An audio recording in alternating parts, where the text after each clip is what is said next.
Hey guys, welcome to aspirant approach. Guys, आज हम लोग डील करेंगे ज्योग्राफी का एक बहुत ही आधार चैप्टर जो आपको ज्योग्राफी के वर्ल्ड ज्योग्राफी के बहुत सारे चैप्टर्स का एक आधार आप कह सकते हैं। तो उसी चैप्टर को आज हम लोग शुरू करेंगे जिसका नाम है भू वायु तंत्र या ग्लोबल वाइंड सिस्टम। पृथ्वी पर संपूर्ण पृथ्वी पर पवनों का प्रवाह या वायु का प्रवाह कौन सिस्टम के अकॉर्डिंग होता है, उस सिस्टम को आज हम समझेंगे। अगर हम ये चैप्टर पढ़ लेते हैं तो जलधारा चैप्टर, प्लेट टेक्टोनिक थ्योरी, बहुत सारे चैप्टर्स जो है इस जो इससे बेस्ड होते हैं क्लियर हो जाएंगे। ये बहुत सारे चैप्टर्स का बेस माना जाता है। तो चलिए स्टार्ट करते हैं आज भू वायु तंत्र को। ठीक है, ग्लोबल विंड सिस्टम को कौन सी सिस्टम है जो पूरे सिस्टम को हम समझते हैं किस प्रकार से पवनों का प्रवाह होता है, कौन कौन सा टाइप होता है। तो पहले हम एक फ्लो चार्ट समझ लेते हैं कि कौन कौन से टॉपिक हम लोग पढ़ेंगे, क्योंकि यहाँ पे हम लोग जो भी रखेंगे कंटेंट वो प्री लेवल के लिए अकॉर्डिंग रखेंगे और चीजों को उतना ही ले जाएंगे, उतना ही टच करेंगे जितना प्री के लिए नेसेसरी है। ठीक है, और टॉपिक भी वही लेंगे जो प्री के लिए नेसेसरी है। तो ग्लोबल वाइंड सिस्टम में हम देखते हैं हम लोग किन किन तथ्यों को डील करेंगे। तो सबसे पहले हम लोग समझेंगे कि पवन क्या है। ठीक है, पवन को सबसे पहले समझेंगे। पवन के बाद हम लोग समझेंगे कोरियोलिस बल को समझेंगे। एक सेकेंड, सबसे पहले हम लोग पवन को समझेंगे, उसके बाद कोरियोलिस बल को समझेंगे, उसके बाद फेरल का नियम समझेंगे। ये एक स्लाइड में हम लोग ये तीन ही बातों को समझेंगे, तीनों बातों को समझेंगे। उसके बाद वर्ल्ड में जितने भी प्रेशर बेल्ट्स हैं उसको हम लोग डील करेंगे। ठीक है, उसके बाद जो वैश्विक या सनातन पवनें होती हैं सनातन पवनें किन्हें कहा जाता है और उन सनातन पवनों को डील करेंगे। व्यापारिक पवनें, पछुआ पवनें, ध्रुवीय पवनों को डील करेंगे। उसके बाद हम मौसमी पवनों को देखेंगे। मौसमी पवनों में स्थलीय और जलीय दो भाग होता है, उनको भी हम लोग देखेंगे। उसके बाद हम लोग स्थानीय पवनों को देखेंगे कि स्थानीय पवनें जो होती हैं उनका क्या क्या नाम होता है अलग जगह पे। उसमें हम स्थानीय पवनों में हम गर्म स्थानीय पवन और ठंडी स्थानीय पवन को देखेंगे। तो सबसे पहले हम लोग पवन को समझते हैं कि पवन या वाइंड किसे कहा जाता है। ठीक है, पवन किसे कहा जाता है, आइए इसे हम समझते हैं। तो देखिए पवन क्या है, इसको समझने के लिए जैसे मान लीजिए अभी आप इस रूम में हैं। ठीक है, और इस रूम में गैसें हैं, वायुमंडल है तो गैसें हैं। अगर हम इस रूम में से गैसें निकाल दें, सारी गैसों को निकाल देते हैं, तो इस रूम में प्रेशर जो है वो कम हो जाएगा, क्योंकि गैस है तभी तो प्रेशर है, गैसों में तो प्रेशर होता है। तो अगर हम इस रूम से जो वायु है उसको हटा के एक प्रकार से निर्वात कर देते हैं, तो मेरे बगल का जो रूम है वहां पे जो आप कह सकते हैं प्रेशर वो ज्यादा होगा।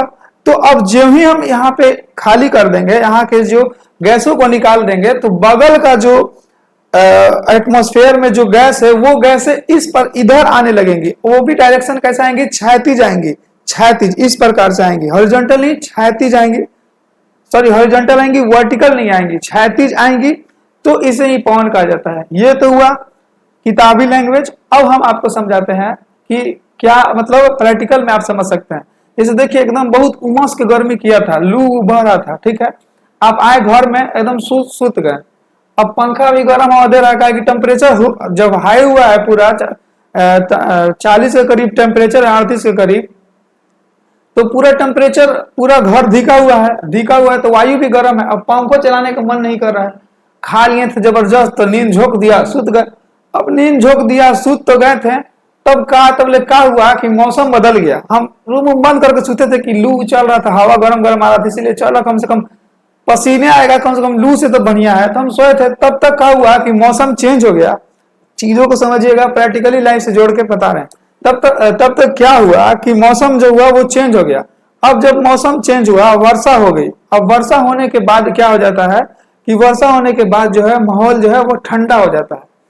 लेकिन अभी भी मेरे रूम का जो माहौल होगा, वर्षा के कुछ देर बाद अभी भी जो मेरे रूम का माहौल होगा वो बाहर के एटमॉस्फेयर की तुलना में अपेक्षाकृत वो अभी क्या होगा, गर्म होगा। और गर्म होने पे क्या होता है कि गैसें हल्की हो जाती हैं। यहाँ पे जो एटमॉस्फेयर में जो गैस था उस समय जब हम आए थे तो गैसें हल्की होके यहाँ पे क्या हुआ था कि कम हो गया था, गैसों का प्रवाह जो था, गैस जो था यहाँ पे कम था। अब जब बारिश हो गई, जब वायु में गैसों ने आर्द्रता ग्रहण कर लिया, तो अब जो गैसें जो ठंडी हो गई। ठीक है, अब बाहर का एटमॉस्फेयर भी अंदर के एटमॉस्फेयर के तुलना में ज्यादा प्रेशर वाला हो गया, क्योंकि जब ठंडी हो जाती है चीजें जब ठंडी हो जाती हैं, जब आर्द्रता ग्रहण कर लेती हैं, तो उनमें हाई प्रेशर हो जाता है। ठीक है, तो वही बात आपको समझाना चाह रहे हैं। तो अब हम जैसे ही रूम खोलेंगे, हमको पता नहीं था कि बारिश हुआ था, रूम खोले ठंडा ठंडा हवा आने लगा। अब ठंडा ठंडा ये हवा क्यों आने लगा? इधर से गर्म हवा तो मतलब इधर से गर्म हवा तो जा सकता था, ठंडा हवा को रोक देता, लेकिन ठंडा हवा ही रूम में क्यों आ रहा है? गर्म हवा काहे ना एकदम हमको पीछे से एकदम पीठ जरीले जा रहा है, ऐसा क्यों नहीं हो रहा है? तो यही कारण है कि जो पवन है वो हाई प्रेशर से लो प्रेशर की ओर जाती है, और जब हाई प्रेशर से लो प्रेशर की ओर जाएगी तो हमें पवन महसूस होगा। इस वजह से हमें ठंडी हवाएं महसूस होगी बारिश के बाद, क्योंकि उन हवाओं जो वो हवाएं हैं आर्द्रता ग्रहण कर लेंगी, ह्यूमिडिटी ग्रहण कर लेती हैं, और वो ज्यादा प्रेशर वाली हो जाती हैं। अब उनका प्रवाह उधर से इधर की ओर होगा, इसलिए हमें ठंडा हवा लगेगा, और इसे ही हम लोग कहेंगे एकदम मस्त हवा बहता। ठीक है गाइस, यही होगा पवन, यही होगा पवन। उम्मीद करते हैं कि आप यहाँ तक पवन जो है समझ गए होंगे। और ये जो हवाएं आती हैं खिड़की में झोरा झोरा आती है, यानी क्षैतिज प्रवाह होता है। पवन गैसों का क्षैतिज प्रवाह होता है, जो उच्च दाब क्षेत्र से निम्न दाब क्षेत्र की ओर गमन करती है, पवन कहलाती है। ठीक है गाइस, अब हम समझते हैं नेक्स्ट पॉइंट, कोरियोलिस बल। कोरियोलिस बल क्या है, इसको समझने से पहले आप सबसे पहले पृथ्वी के घूर्णन और परिक्रमण गति को समझिए, परिभ्रमण और परिक्रमण गति को समझिए। देखिए ये पृथ्वी है, अब कुछ मिला नहीं, यहाँ पढ़ने लिखना है, बच्चा उच्चा है नहीं, घर में टमाटर है तो टमाटर को समझा देते हैं। ठीक है, तो देखिए ये पृथ्वी है, मान चलिए पृथ्वी है, इसी तो टमाटर है। ठीक है, मंगल ग्रह है, ये पृथ्वी है। अब हम जानते हैं कि पृथ्वी जो है सूर्य की ओर क्या करती है, अगर सूर्य की ओर घूमेगी तो कहेगा परिक्रमण, और अपने अक्ष पे घूमती है, तो जब अपने अक्ष पे घूमती है तो उसको परिभ्रमण कहते हैं। ठीक है, या घूर्णन कहते हैं। तो पृथ्वी का परिभ्रमण गति किस दिशा से किस दिशा की ओर होता है?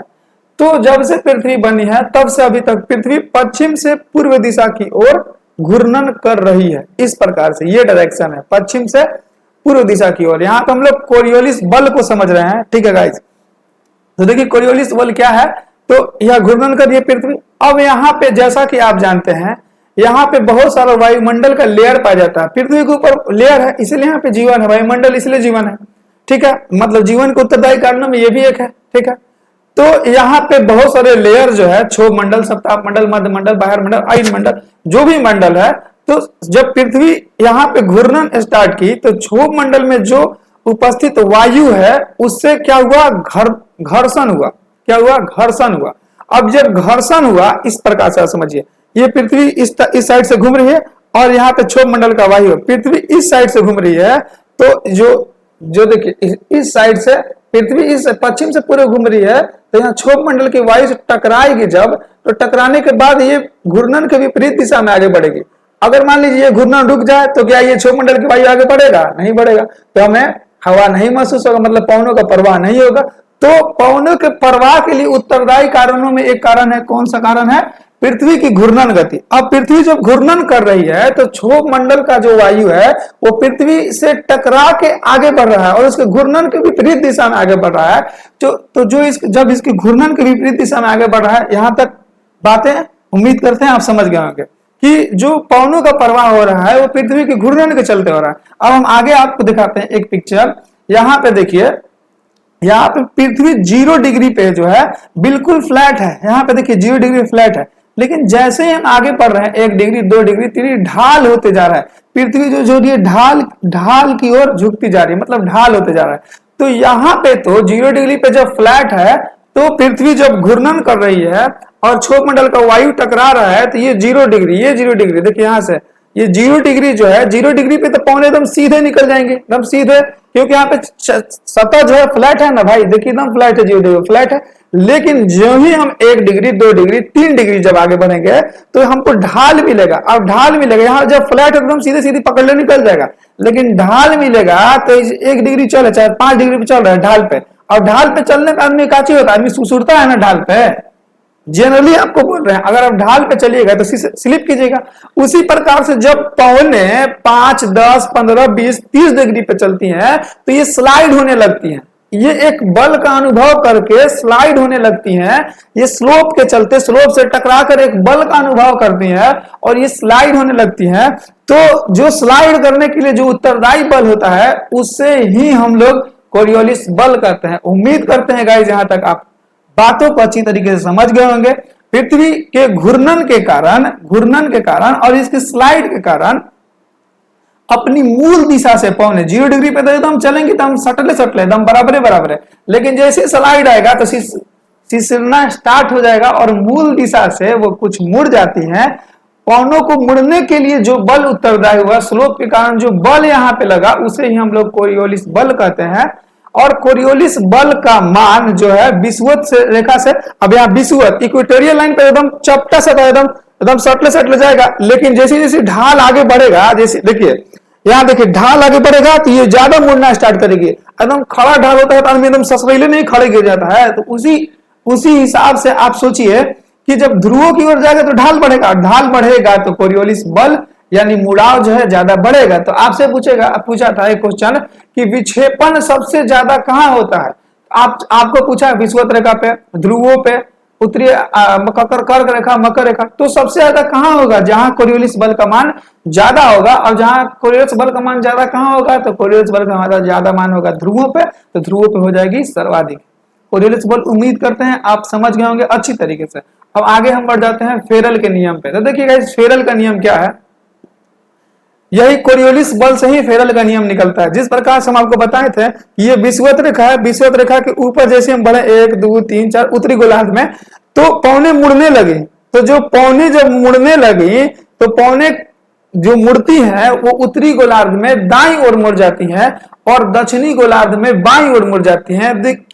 और आप इसको एक प्रकार से फील भी कर सकते हैं। किस प्रकार से फील कर सकते हैं, देखिए पवनों का पृथ्वी का घूर्णन गति था पश्चिम से पूर्व दिशा की ओर और क्षोभ मंडल की वायु बढ़ रही थी इस साइड से इस साइड। क्षोभ मंडल की वायु अब पश्चिम से पूर्व हो रहा है तो वायु किस प्रकार से पूर्व से पश्चिम आएगी, और जब पूर्व से पश्चिम ऊपर उत्तरी गोलार्ध में आएगी, दिखा नहीं पा रहे, देखिए उत्तरी गोलार्ध में जब आएगी इस साइड से तो ये स्लाइड किधर करेगी, इस स्लोप पे ना स्लाइड करेगी, ये इस स्लोप पे, जिधर स्लोप है उधर तो स्लाइड करेगी।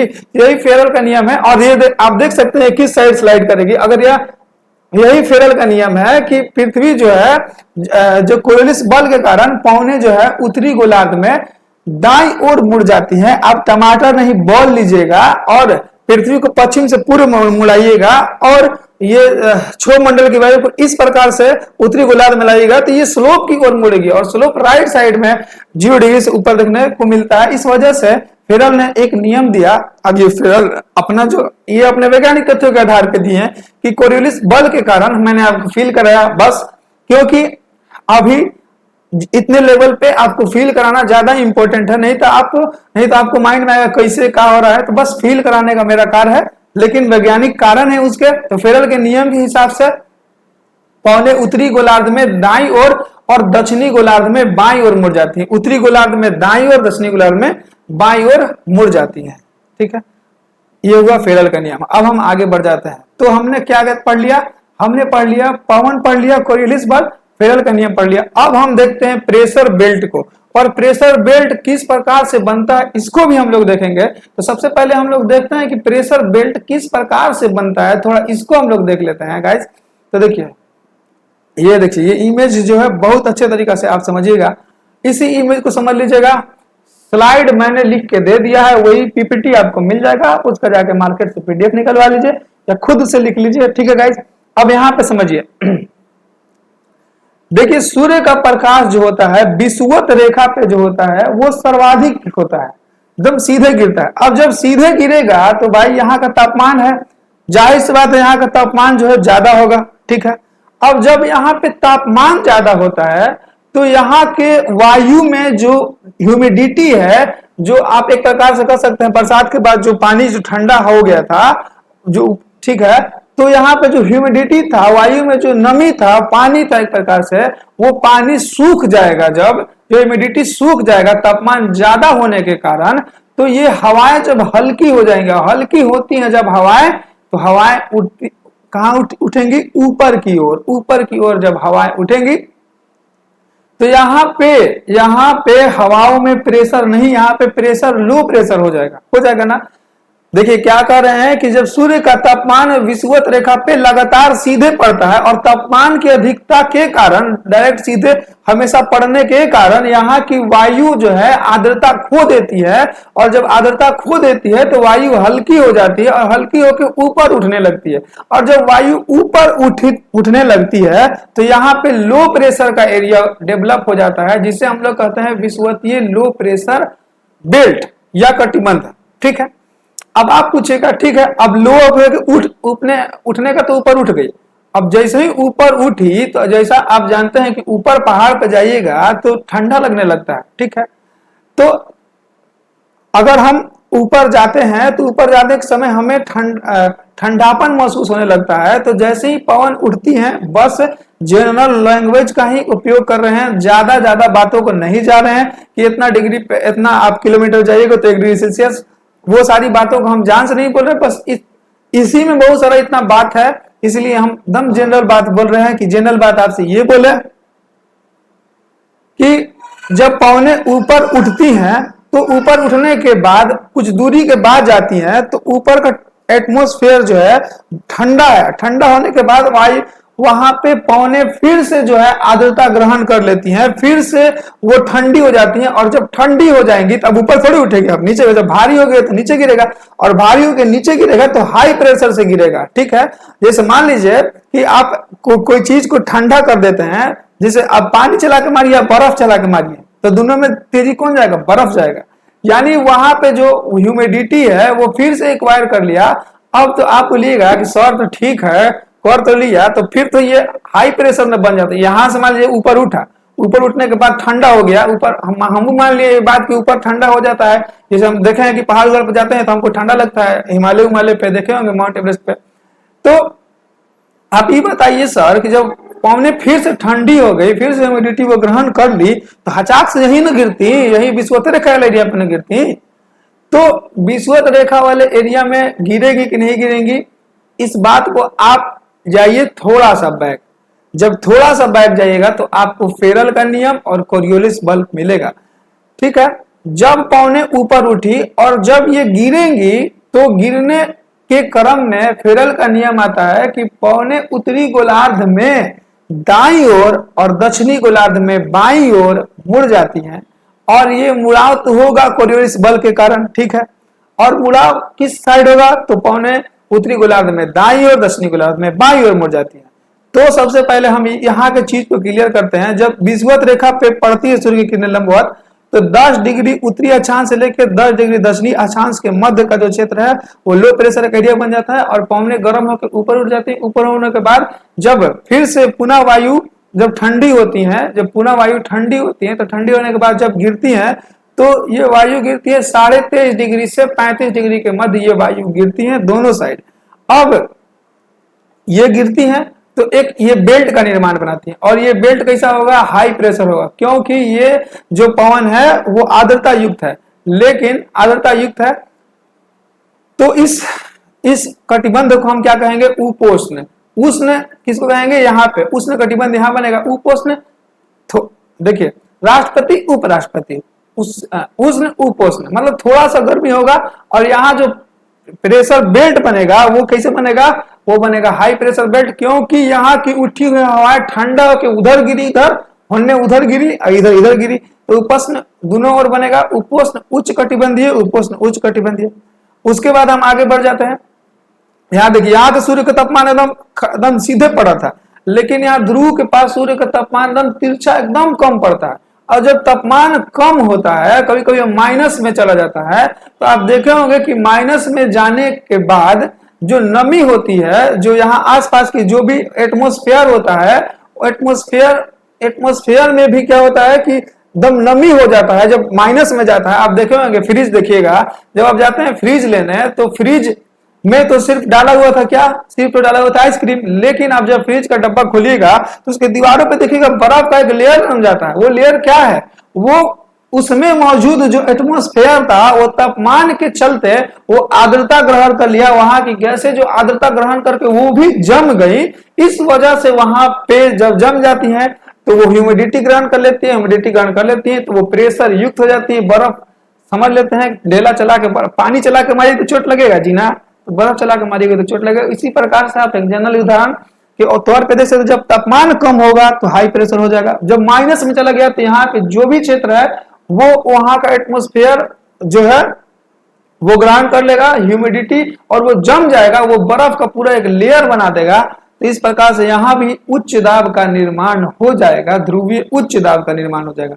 तो इस बेल्ट को आपको कहेंगे ध्रुवीय उच्च दाब का बेल्ट। ठीक है, अभी तक हम 3 बेल्ट को समझ गए, एक विषुवतीय निम्न दाब, दूसरा समझ गए उपोष्ण कटिबंधीय उच्च दाब ट्रॉपिकल हाई प्रेशर बेल्ट, इसको कहते हैं इक्वेटोरियल लो प्रेशर बेल्ट, और इसको कहेंगे ध्रुवीय उच्च दाब को कहेंगे पोलर हाई प्रेशर बेल्ट, और इसको कहेंगे सब पोलर लो प्रेशर बेल्ट। अब यहाँ आप पूछिएगा कि सर ठीक है यहाँ तक तो तापमान उठा था, जब ठंडा हो गया था तो लो हो गया था, ये हाई हो गया था, यहाँ तापमान नहीं है तो एकदम बर्फ बर्फ माहौल है, तो जब बर्फ बर्फ माहौल है तो भाई यहाँ पे तो हाई प्रेशर होबे करेगा, आपका बात मान लिए सर, लेकिन यहाँ सर लो प्रेशर कैसे हो गया सर, तनी इसको समझाइए। तो देखिए इसको हम समझा देते हैं कि यहाँ अब देखिए यहाँ पे हाई प्रेशर था, तो हाई प्रेशर से पौने लो प्रेशर की ओर जाएंगे, यहां से इधर जाएंगी और यहां से इधर भी बढ़ेंगे ना, कुछ गैस है, कुछ गैस इधर जाएंगी, कहेंगे यहाँ पे हाई प्रेशर है तो अपने से लो प्रेशर की ओर जाएंगी, तो अपने से लो प्रेशर की ओर जाएंगी। तो ये कहेगा कि भाई वो हम भी तो हैं, इधर से हाई प्रेशर ले ले, तो तुम कहेगा तो हम भी तो हैं, तो ये भी हाई प्रेशर, ये भी हाई प्रेशर, ये भी तनी से बढ़ेगा, वो तनी से बढ़ेगा, बढ़ हो जाएगा टकराव। अब टकराव जब होगा, हेन्ने से चला था है या हेन्ने से चला था ये, सॉरी सब पोलर से चला था ये, अब पोलर चला था ये, दोनों हुआ लड़ाई, और लड़ाई के बाद हो गया लड़ाई के बाद क्या चाहिए होता है, लड़ाई उठा दिया जाता है, लड़ाई उठा दिया गया, लड़ा और लड़ के उठ गया, और जब उठा तो फिर से यहाँ पे क्या हुआ, यहाँ पे वायु की कमी हो गई, और वायु की कमी जब हो गई तो फिर से लो प्रेशर का निर्माण हो गया। बात उम्मीद करते हैं आप समझ गए होंगे। ये पोलर जो था वो हाई प्रेशर पे था, और ये सब ट्रॉपिकल जो था, सब ट्रॉपिकल ये भी आपका हाई प्रेशर पे था, सब ट्रॉपिकल यानी उपोष्ण कटिबंधीय ये भी अपना हाई प्रेशर पे था। तो इसकी कुछ पौने तो इधर जाएंगी विषुवत रेखा के इक्वेटोरियल लाइन को, और कुछ पौने ये जाएंगी आपके उस साइड का है कि जान थोड़ा रहा है, अपना से कम प्रेशर की ओर जाएगा, ये हाई प्रेशर है, ये भी इधर चला वो भी उधर चला, चलते चलते बीच में हो गया टकराव। थोड़ा सा मिटा के फिर से दिखाते हैं, देखिए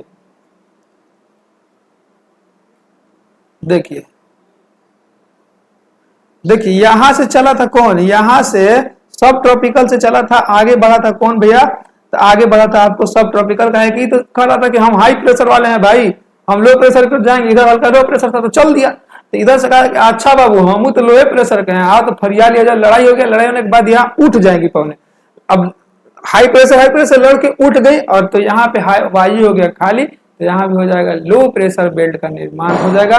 उम्मीद करते हैं गाइस यहाँ आप समझ गए। तो टोटल पृथ्वी पर 7 एयर प्रेशर बेल्ट वायु कटिबंधीय क्षेत्र पाए जाते हैं, जिनमें से 4 का निर्माण जो होता है, 4 का निर्माण वो गतिक कारण से होता है, और गतिक कारण से कैसे होता है, और 3 का निर्माण तापीय कारण से होता है। तापीय कारण वाला पहले समझिए, यहाँ पे तापमान बहुत ज्यादा हो रहा था इस वजह से गैसें उठी थी, ये तापीय कारण हो गया। यहाँ तापमान बहुत कम हो रहा था इस वजह से गैसें ह्यूमिडिटी ग्रहण कर ली, जम गई और हाई प्रेशर बन गया, तो 1 2 3 ये तापीय कारण से। और गति कारण से वायु हल्की हुई, उठ के फिर ऊपर गई वायुमंडल में, तो वायुमंडल में जब गई क्षोभमंडल के ऊपर तो फिर से ठंडी हुई, और ठंडी होकर नीचे गिरी, तो ये गति कारण से, वायु गति कारण से। और ये भी इधर से ई चला था, इधर से ई चला था, तो ये भी गति कारण से। तो प्रेशर बेल्टों में 3 तापीय कारण से और 4 गतिक कारण से। और आपको एक बात और बता देते हैं कि ये जो 7 लेयर है, ये 7 लेयर हाई लो के एक सीरीज में पाया जाता है। उम्मीद करते हैं गाइस आप समझ गए होंगे। इन्हीं बातों को हमने शब्दों में लिख दिया है। अब देखिए एक बार पढ़िए, विश्व के दाब कटिबंध, pressure belt of the world. पृथ्वी पर 7 दाब कटिबंध पाए जाते हैं। इन 7 दाब कटिबंधों में 3 दाब कटिबंध तापीय कारण से और 4 दाब कटिबंध गतिक कारण से निर्मित होते हैं।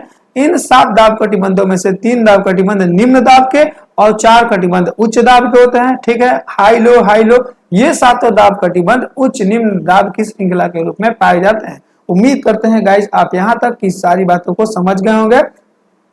और अब हम जो हमने सारी बातों को एक ही बार में बोल दिया, बस स्लाइड आएगा, आप स्लाइड देखते जाइए। जो पहला बना था विषुवतीय निम्न दाब का क्षेत्र, विषुवतीय निम्न दाब का जो क्षेत्र बना था उसमें उसका क्या है कि यह दाब कटिबंध 0 से 10 डिग्री उत्तर व दक्षिणी अक्षांशों के मध्य पाया जाता है। विषुवतीय निम्न दाब का जो बोले थे, जो हाई टेम्परेचर की वजह से जो वायु हल्की हो जाती है, इस दाब कटिबंध का निर्माण तापमान की अधिकता के कारण हवाओं के गर्म होने तथा हल्के होकर ऊपर उठने से होता है। अतः इस निम्न दाब क्षेत्र के कारण सौर प्रमुख कारण जो है तापमान की अधिकता या तापीय कारण है।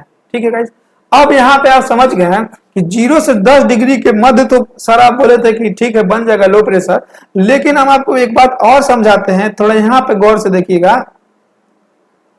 यहाँ पे आप गौर से देखिएगा कि ये देखिए, ये 0 डिग्री था, ये 10 डिग्री था, ये 10 डिग्री था। तो अगर संपूर्ण पृथ्वी की बात करें तो 0 से 10 ऊपर, 0 से 10 नीचे में सर्वाधिक तापमान पड़ता है, इस वजह से निम्न जो वायु दाब का निर्माण होता है। ठीक है, ठीक है, निम्न दाब का निर्माण होता है। लेकिन अगर हम और थोड़ा करीब जाएं और यानी 5 जाएं, 5 ऊपर 5 नीचे, तो एकदम सबसे ज्यादा यहाँ टेम्परेचर बढ़ेगा, और सबसे ज्यादा यहाँ टेम्परेचर जब बनेगा तो सबसे ज्यादा हवा यहाँ हल्की ठंडी होंगी, और सबसे ज्यादा हवा हल्की ठंडी होंगी तो सबसे ज्यादा उठेंगी, और सबसे ज्यादा यहाँ पे वायु की कमी होगी। और जब वायु की कमी हो जाती है सर, तो जो चीजें होती हैं वो शांत पड़ जाती हैं। जैसे कि अगर हम आपको बता देते हैं कि अगर आप रूम में हैं और रूम में से आप एयर गैसें ही हटा लिए, एकदम नगण्य कर लिए, और फिर पंखा चलाइएगा तो उस पंखा की हवा भी आपको नहीं लगेगी, सारी चीजें रुक जाएंगी, कोई हिला मतलब कोई हिल डुल नहीं होगा, एकदम कोई डोल डामाडोल, कोई डोल ड्रम नहीं होगा। आप इसको समझ सकते हैं। तो 0 से 5 डिग्री नॉर्थ और 0 से 5 डिग्री साउथ का जो क्षेत्र होता है वो सर्वाधिक निम्न दाब का क्षेत्र होता है, इसे डोल्ड्रम कहा जाता है। यह विषुवतीय निम्न दाब क्षेत्र का ही भाग है, इसी का एक भाग है। आपको बताया ना कि 10 तक तो वर्ल्ड के सेंस में देखा जाए तो होता है सबसे ज्यादा, लेकिन अगर इसमें भी देखा जाए तो 5 डिग्री तक एकदम सर्वाधिक निम्न दाब होता है। इतना निम्न दाब होता है कि हवाओं के पेड़ के पत्ते तक नहीं हिलते हैं, एकदम खर से खूर नहीं होता है, समझ गए। तो यह निम्न दाब का क्षेत्र है और इसे शांत पवनों की पेटी भी कहा जाता है। आपसे पूछेगा कि डोल्ड्रम किसके मध्य पाया जाता है, तो विषुवतीय निम्न इक्वेटोरियल लो प्रेशर बेल्ट के मध्य पाया जाता है। और आपसे अगर पूछ दे कि अगर बताइए कि ठीक है लो प्रेशर बेल्ट के मध्य पाया जाता है, अब किन किन अक्षांशों के मध्य पाया जाता है, तो 0 से 5 डिग्री उत्तरी और दक्षिणी अक्षांशों के मध्य पाया जाता है। चलिए गाइज आगे बढ़ते हैं। फिर आया था उपोष्ण, तो उपोष्ण में आप देखे थे 23.5 से 35 डिग्री। ठीक है, आपसे पूछेगा उपोष्ण कटिबंधीय उच्च दाब क्षेत्र सर्वाधिक कहां, मतलब तो 23.5 से 35.5, लेकिन अगर प्रमुख रूप से मुख्य रूप से पूछेगा तो 30 मारिएगा। 23.5 से 30 डिग्री मध्य दोनों गोलार्धों में पाया जाता है, और इसे अश्व अक्षांश भी कहा जाता है। इसके पीछे एक कहानी है, और कहानी हमको नहीं याद है, हम भूल गए।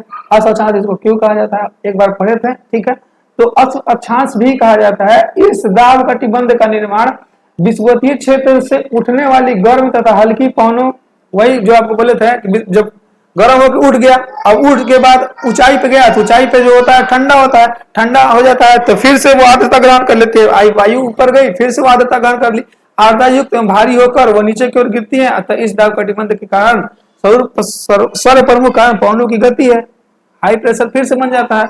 कहाँ, उपोष्ण कटिबंधीय उच्च दाब क्षेत्र।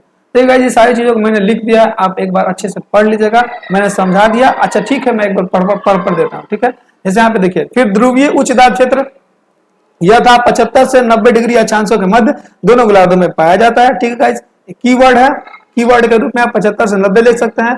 और तापमान के अत्यधिक कम होने के कारण, ठीक है, तापमान के अत्यधिक कम, हवाएं ठंडी आर्द्रता युक्त जब ठंडी हो जाएगी तो उसमें खुद आर्द्रता हो जाएगी, वो खुद जम जाएंगी और जम के भारी हो जाएंगी और एक लेयर बना देंगी। जो भी नमी है वो जम के, जैसे आइसक्रीम का जो खोलने पे पूरा लेयर जम जाता है, वहां के जो भी एयर था उसको जमा के पूरा सटा दिया। सटा देने के बाद वहां हाई प्रेशर का निर्माण कर दिया उन्होंने। ठीक है, गैसें जम गई, गैसों की कमी हो गई और वहां पे हाई प्रेशर जम के हाई प्रेशर बना दी। ठीक है, गैस। ठीक है, अब यहाँ तो यही आर्द्रता युक्त एवं भारी होकर नीचे की ओर गिरने से होता है। अब यहाँ टेम्परेचर नहीं पड़ रहा है, तो जब टेम्परेचर नहीं पड़ रहा है तो ठंडा हो जाएगा, ठंडा होके उसमें ह्यूमिडिटी हो जाएगा और वो जमने लगेगी ऊपर से नीचे की ओर। ठीक है, नीचे की ओर गिरने से होता है। अतः इस उच्च दाब क्षेत्र के निर्माण के स्वरूप तापमान की कमी या तापीय कारण है। ठीक है गाइस, ठीक है आगे बढ़ जाते हैं। देखिए जो ध्रुवीय उच्च दाब का क्षेत्र था, तो जब तापमान ही नहीं पड़ेगा, आप लॉजिक देखिए, देखिए हम बताते हैं। अब लॉजिक देखिए, यहाँ 90 डिग्री है, यहाँ कोई तापमान ही नहीं पड़ा है, तो यहाँ का जो जब जब माइनस में जाने लगा तो यहाँ का एटमोस्फेयर जो एकदम जमने लगेगा, तो जो हवाएं हैं वो ठंडी होकर नीचे गिरने लगेंगे, नीचे गिरने लगेंगी।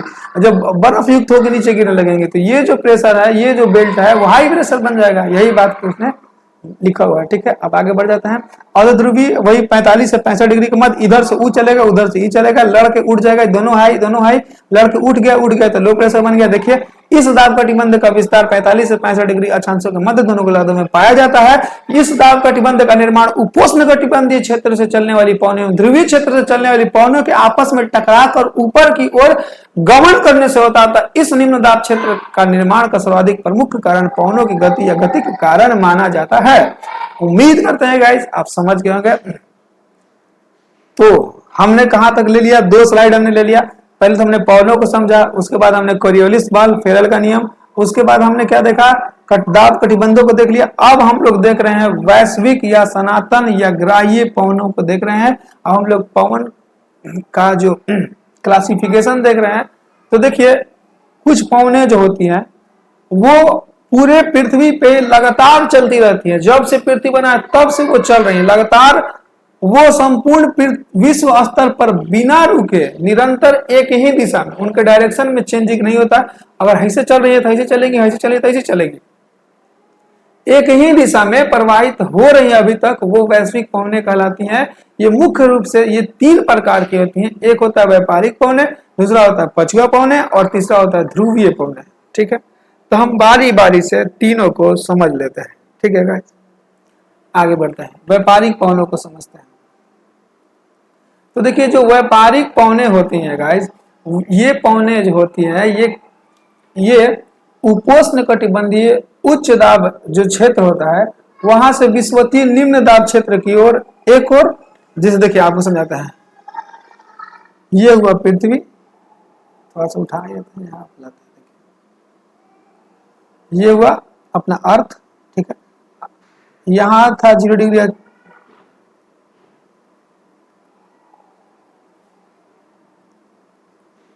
देखिए ये हुआ पृथ्वी, यहाँ था 0 डिग्री इक्वेटर। और आपसे बोले थे यहाँ 23.5 से 35 डिग्री अक्षांशों का मध्य था उपोष्ण कटिबंधीय उच्च दाब क्षेत्र, और इधर भी था 23.5 से 35.5 था ना।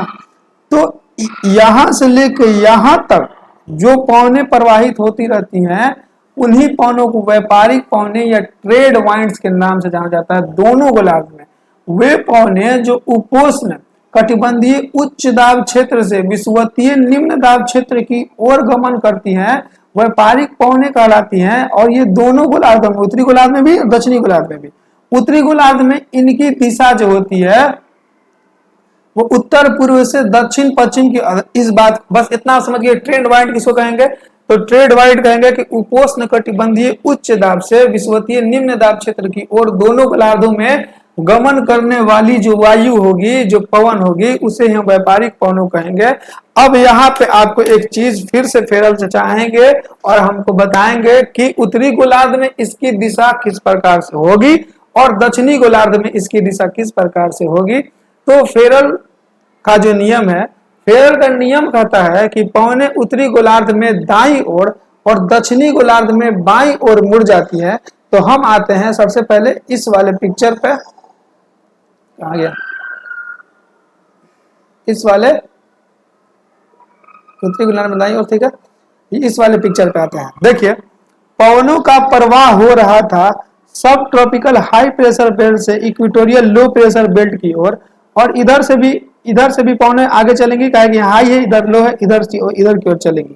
तो ये पूरा जो सिस्टम है यहाँ से यहाँ तक का सिस्टम को, इसको कहेंगे व्यापारिक पवनें। अब जो ये व्यापारिक पवनें हैं, आराम आराम से गाइस आप पढ़िएगा, आपको सारी चीज समझ में आएगी। आप रोक रोक के पढ़िएगा, ठीक है, कोई नहीं, हम थोड़ा ज्यादा मेरे लेना है क्योंकि हमको सिलेबस खत्म करना है। तो यहाँ पे आप देखिए, आप यहाँ सब ट्रॉपिकल हाई प्रेशर से जाएगी इक्वेटोरियल लो प्रेशर, और इधर से भी आएगा। तो उत्तरी गोलार्ध में, इस गोलार्ध में पौने जो है वो दाईं ओर मुड़ जाती हैं, दाईं ओर मुड़ जाती हैं। तो आपको तीन बातों को ध्यान रखना है यहाँ पे समझने के लिए कि अगर पौने इस ऊपर से नीचे आएंगी, ऊपर से नीचे आएंगी, तो मेरा जो फेस होगा वो दीवार के साइड होगा। जैसे इस अगर पौने ऊपर से नीचे आएंगी तो मेरा राइट हैंड ये होगा, लेफ्ट हैंड ये होगा, ठीक है। तो उत्तरी गोलार्ध में अगर ऊपर से नीचे आएंगी तो उत्तरी गोलार्ध में दाईं ओर मुड़ जाएंगी। और अगर दक्षिणी गोलार्ध में, एक सेकंड, अगर दक्षिणी गोलार्ध में क्या होगा, सॉरी दक्षिणी गोलार्ध नहीं, अगर पौनों का प्रवाह इस ऊपर से नीचे की ओर होगा तो मेरा फेस होगा उधर, और जब मेरा फेस होगा इधर तो मेरा राइट साइड होगा इधर और लेफ्ट साइड होगा इधर। उसी प्रकार से हम फिर देखते हैं कि अगर पौने नीचे से ऊपर की ओर जाती है, नीचे से ऊपर की ओर जाती हैं, तो मेरा राइट हैंड ये होगा और लेफ्ट हैंड ये होगा। तो दक्षिणी गोलार्ध में पौने किस प्रकार से मुड़ती हैं, तो दक्षिणी गोलार्ध में पौनों का मुड़ाव होता है, उत्तरी गोलार्ध में पौने दाईं ओर, दक्षिणी गोलार्ध में बाईं ओर पौने मुड़ जाती है। तो अब यहां से देखिए, ये है ऊपर से नीचे तो मेरा फेस होगा इधर, अब उत्तरी गोलार्ध में दाईं ओर तो पौने किधर मुड़ेंगी, इधर मुड़ जाएंगी पौने, ठीक, पौनों का प्रवाह होगा इधर, ठीक है। उसी प्रकार से इस पिक्चर को देखिए, थोड़ा सा इस पिक्चर को मिटाते हैं तभी आपको अच्छे समझ में आएगा। देखिए इस सारे को मिटाते हैं, ठीक है, ये सब मिटा देते हैं, मिटा दिए। यहां देखिए यहां से हम आपको बोले हैं कि यहां ट्रॉपिकल हाई प्रेशर से लो प्रेशर की ओर जाएगी, सबसे पहला बात। इसी प्रकार से यहां भी हाई प्रेशर, यहां से लो प्रेशर विषुवतीय निम्न दाब क्षेत्र की ओर आएगी। और हमने आपको बोला कि अगर आप ये एरो इस साइड से देखते हैं तो आप अपना मुंह रखिएगा दीवार के साइड, और जो राइट होगा, क्योंकि उत्तरी गोलार्ध में राइट साइड मुड़ती हैं, तो दीवार के ओर रखने पे मेरा राइट हैंड इस साइड था तो पौने इस साइड मुड़ जाएंगी, इस साइड, ठीक है। और दक्षिणी गोलार्ध में पौने बाईं ओर मुड़ जाती हैं, तो मेरा दक्षिणी गोलार्ध में बाईं ओर इस साइड होगा। आपको एक बार फिर से करके दिखा देते हैं। जैसे देखिए, ये मेरा है उत्तरी गोलार्ध में दाईं ओर और दक्षिणी गोलार्ध में बाईं ओर, यानी इस साइड मुड़ गया दक्षिणी गोलार्ध में तो इस साइड मुड़ गया। अब इसका डायरेक्शन को यहां पे समझ लिए, अब यहां पे समझते हैं गाइस।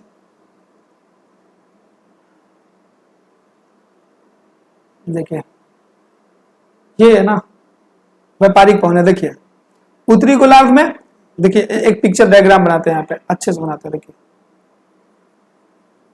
यहाँ पे एक डायग्राम बनाते हैं, ठीक है। ये हो गया अपना पृथ्वी, ये हो गया 0 डिग्री, ठीक है। यहाँ मान लीजिए 23.5 मानिए, ठीक है, 23.5, और यहाँ भी 23.5 मानिए। तो हमने आपको बोला कि पौनों का प्रवाह होता है हाई प्रेशर से लो प्रेशर की ओर, लेकिन ये पौने सीधे नहीं आएंगी, फेरल के नियम के अनुसार ये घूम के आएंगे। तो हमने आपको बोला कि पौनों का प्रवाह अगर ऊपर से नीचे की ओर हो रहा है तो आप अपना फेस करिए दीवार की ओर, और जब दीवार की ओर कर दिए हैं तो अब आप देखिए कि आपका राइट साइड किधर है, क्योंकि पौने उत्तरी गोलार्ध में राइट ओर मुड़ जाती हैं। तो जब हमने दीवार की ओर मुंह किया तो मेरा राइट हैंड इस साइड आया, तो हम पौनों को उत्तरी गोलार्ध में मोड़ेंगे इस साइड से, ठीक है।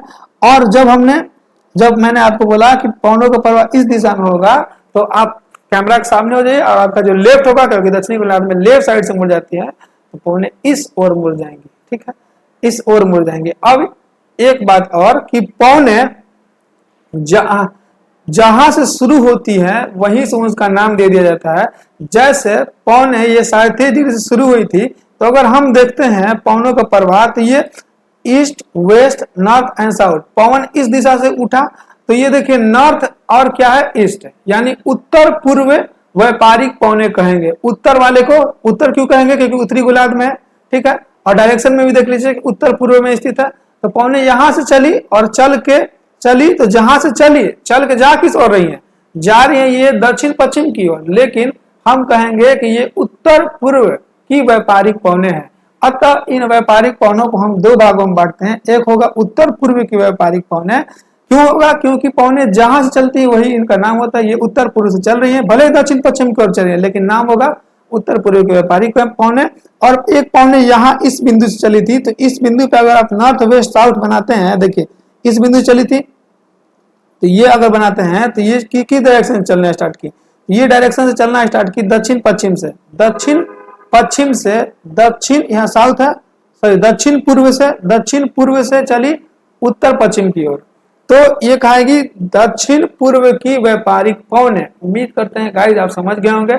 एक व्यापारिक पवनों को कहेंगे उत्तर पूर्व की व्यापारिक पवनें और दूसरे को कहेंगे कि दक्षिण पूर्व की व्यापारिक पवनें। क्यों कहेंगे? क्योंकि पवनें जहां से चलती हैं वही उनका नाम हो जाता है। ठीक है, अब हम आगे पढ़ते हैं। उत्तरी गोलार्ध में इनकी दिशा उत्तर पूर्व से दक्षिण पश्चिम की ओर होती है, इसलिए इन्हें उत्तर पूर्वी व्यापारिक पवनें कहा जाता है। जबकि दक्षिणी गोलार्ध में इनकी दिशा दक्षिण पूर्व से उत्तर पश्चिम की ओर, तो ये जहां से शुरू होती है वही दक्षिण पूर्व की व्यापारिक पवनें कहलाती हैं। एक स्लाइड लेते हैं, हम आपको बताते हैं थोड़ा सा क्लियरिफाई करके कि अपना व्यापारिक पवन भी हुआ दो प्रकार का हो गया। एक हुआ उत्तर पूर्व की व्यापारिक पवनें, और ये क्यों कहें? क्योंकि पवनें जहां से चलती हैं वहीं से इनका नाम हो जाता है। और मैंने आपको ये बात भी बता दिया कि हाई प्रेशर से लो प्रेशर, और उत्तरी गोलार्ध में चलेगी तो दाईं ओर इस साइड, तो उत्तर पूर्व की व्यापारिक पवनें और दक्षिण पूर्व की व्यापारिक पवनें कहाएंगी। व्यापारिक पवनें दो प्रकार की हो गई। ग्लोबल वाइंड्स में, वैश्विक पवनों में, सनातन पवनों में हमने व्यापारिक पवनों को देख लिया। अब हम पछुआ पवनों को देखते हैं। तो पछुआ पवनें जो होती हैं गाइस, ये पछुआ पवनें किसको कहा जाता है? तो सबसे पहले यहां देखिए, तो हमने समझ लिया इस अगर हम इस स्लाइड में जाते हैं, देखिए मेरे को एक ये ले लेना ही चाहिए था, एक और ले लेना चाहिए था ये इमेज।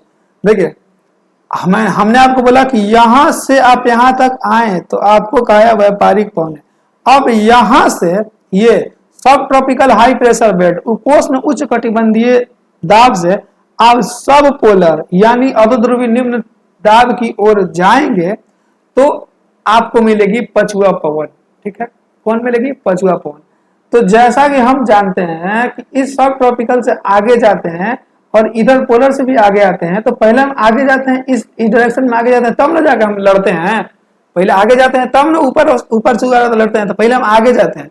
अब जैसे ही हम आगे जाते हैं गाइस, तो यहाँ पे आप लग जाएगा कोरियोलिस बल। कौन सा बल लग जाएगा? कोरियोलिस बल। कुछ पवनें तो लड़के ऊपर उठ जाएंगे, लेकिन पवनें आगे जैसे ही बढ़ेंगी, यहाँ पे ढाल बहुत ज्यादा है तो लगेगा कोरियोलिस बल, और ये भी मुड़ के आगे जाके लड़ेंगे। लड़ना तो तय है, यहाँ लो प्रेशर बनना तो तय है, लेकिन सीधे नहीं लड़ेंगी, डायरेक्ट इधर से उधर जाकर नहीं लड़ेंगी, क्योंकि जैसे ही आगे बढ़ेंगी इधर आ जाएगा कोरियोलिस बल, और कोरियोलिस बल और इधर भी कोरियोलिस बल, तो ये ऐसे मुड़ जाएंगे, इधर से ही मुड़ जाएगा। अब आपको फिर से आ गया ये डायरेक्शन। कौन कौन सा डायरेक्शन? ये और ये डायरेक्शन, ये डायरेक्शन और ये डायरेक्शन फिर से देखने को मिला। तो हमने आपको अभी क्या बोला था, अगर इस डायरेक्शन में है तो कैमरा की तरफ हाथ रखिए और उत्तरी गोलार्ध में मुड़ा दीजिए किस ओर? दाईं ओर। तो ये मेरा इधर जा रहा है, तो मेरा दायां इस साइड होगा, तो हम मुड़ जाएंगे इस साइड। और ऊपर से उधर आ रहे हैं तो उत्तरी गोलार्ध है, उत्तरी गोलार्ध में पवनें मुड़ती हैं दाईं ओर। अब यहाँ देखिए मेरा दायां किस साइड होगा? मेरा दायां इस साइड होगा। अगर हम इस आपको बोले थे ना कि अगर ये हो जाएगा तो आप चल जाइएगा, इधर मुंह कीजिएगा, मुंह कर दीजिएगा दीवार साइड, और इधर होगा तो मुंह कर दीजिएगा कैमरा साइड। तो इधर अब करिए मुंह दीवार साइड करिएगा तो आपका राइट हो गई, और उत्तरी गोलार्ध है ही तो राइट साइड मुड़ जाएगा, यानी ये वाला जो पवन है वो इस डायरेक्शन में मुड़ जाएगा। तो सबसे पहले हम समझते हैं, और ये पहले उसको पोलर वाला को छोड़िए, पहले इस वाले को समझिए, पछुआ को। तो ये इधर से भी होगा और इधर से भी, देखिए इधर से भी ये थोड़ा सा आगे बढ़ेगा। अब फिर से यहाँ देखिए थोड़ा सा ये जब आगे बढ़ेगा तो फिर से यहाँ पे कोरियोलिस बल आएगा।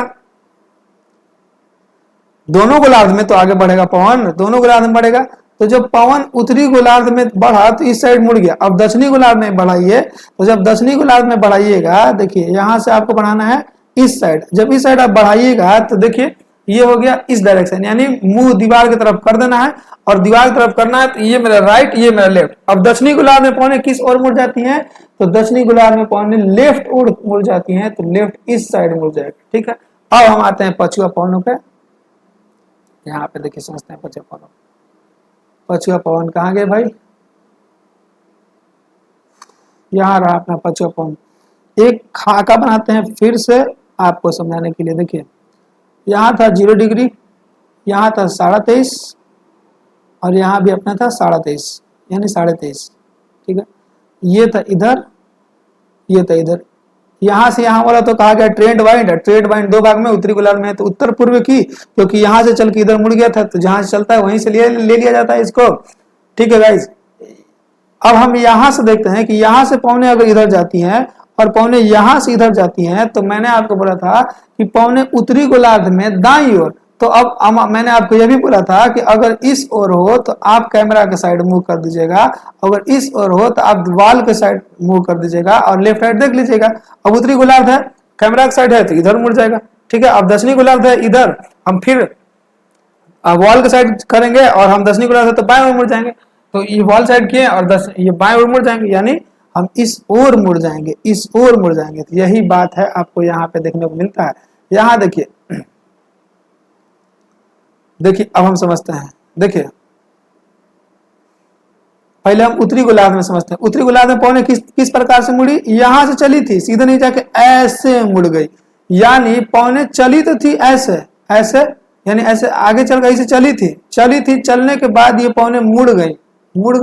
अब यहाँ कोरियोलिस बल का मान बहुत ज्यादा होगा, तो ट्रेड वाइंड्स की अपेक्षा ये इस वाले एरिया में पछुआ पवन वाला सेक्शन में सब पोलर हाई प्रेशर बेल्ट में पौने एकदम इतना मुड़ जाएंगी कि मुड़ जाने के बाद सीधा होने लगेंगी, और यहाँ खड़े व्यक्ति को ये अनुभव होगा कि भाई पवन तो भाई आ रहा है पश्चिम दिशा से, इसलिए इसे पछुआ पवन कहा जाता है। ये हुआ उत्तरी गोलार्ध में। उत्तरी गोलार्ध में यहाँ से देखिए पौने चल के चली, इस वाली इमेज को छोड़ दीजिए अभी, यहाँ पे अब देखिए मिटा ही देते हैं इसको, लाइए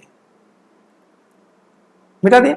देखिए पौने चली उत्तरी गोलार्ध में, इस साइड से चली मुड़ गई, मुड़ के एकदम बेंड होकर सीधा हो जाती है, और सीधा हो जाती है तो यहाँ खड़े व्यक्ति को लगता है कि ये तो भाई आ रहा है पश्चिम से, इधर वेस्ट है, इसको पछुआ पवन कह देते हैं लोग। ठीक है, क्योंकि पौने, ठीक है, जिधर चलती है, अब आदमी को लग रहा है कि इधर से आ रहा है तो पछुआ कह दिया। अब आगे बढ़ जाते हैं, दक्षिणी गोलार्ध देख लेते हैं। दक्षिणी गोलार्ध देखिए पौने इस डायरेक्शन से इस डायरेक्शन से गई, यानी ये अगर पॉइंट है, देखिए ये अगर पॉइंट है, यहां से पौने इस साइड आई थी, ये अगर पॉइंट है तो इस पॉइंट को आप देखिए कि ये अगर मान लीजिए ये पॉइंट है और यहां से चली पौने इस साइड चल रही है, तो इस साइड से इस साइड पौने चल रही है, इस साइड से इस साइड। तो अब आप देखिए कि इसका डायरेक्शन किधर से किधर हो रहा है, उत्तर पश्चिम से पौने चली और चल के आई दक्षिण पूर्व की ओर, लेकिन कोरियोलिस बल के कारण ये बेंड होते होते सीधी हो गई, और यहाँ खड़े व्यक्ति को यह अनुभव हुआ कि ये पश्चिम से आ रही है, इसलिए पछुआ पौने कहा जाता है। उम्मीद करते हैं आप समझ गए होंगे। अब एक स्लाइड को पढ़ लीजिए। वे पवनें जो उपोष्ण कटिबंधीय उच्च दाब क्षेत्र से अधोध्रुवीय निम्न सब पोलर हाई प्रेशर की ओर आगे बढ़ती हैं, पछुआ पौने कहलाती हैं। उत्तरी गोलार्ध में इनकी दिशा दक्षिण पश्चिम से जहां से शुरू होती है, वहीं से दक्षिण पश्चिम से उत्तर पूर्व। उत्तरी गोलार्ध में देखिए दक्षिण पश्चिम से यहां से शुरू हुई थी और आगे जा कैसे मुड़ी, तो दक्षिण पश्चिम से उत्तर पूर्व की ओर उत्तरी गोलार्ध में, और दक्षिणी गोलार्ध में उत्तर पश्चिम से लेकर दक्षिण पूर्व तक मुड़ जाती है।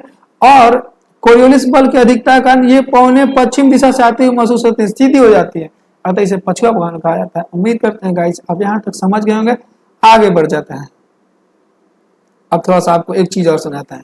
देखिए आपको यही था कि ये उपोष्ण कटिबंधीय हाई प्रेशर बेल्ट था। ठीक है, और यहां से पौने आगे जब ज्यों ही बढ़ी, तो ज्यों बढ़ने के कारण कोरियोलिस बल की अधिकता के कारण पौने मुड़ गई, और मुड़ने के कारण आपको बताया था पौने उत्तरी गोलार्ध में दाईं ओर मुड़ जाती हैं, तो पौने दाईं ओर मुड़ गई इस साइड। ठीक है, और दक्षिणी गोलार्ध में पौने बाईं ओर मुड़ गई, तो इस साइड वो पड़ी थी पौने, और अगर कैमरा साइड है तो आप वाइल साइड हो जाइए, और देखिए बाईं साइड होगा, बाईं ओर मुड़ गई पौने।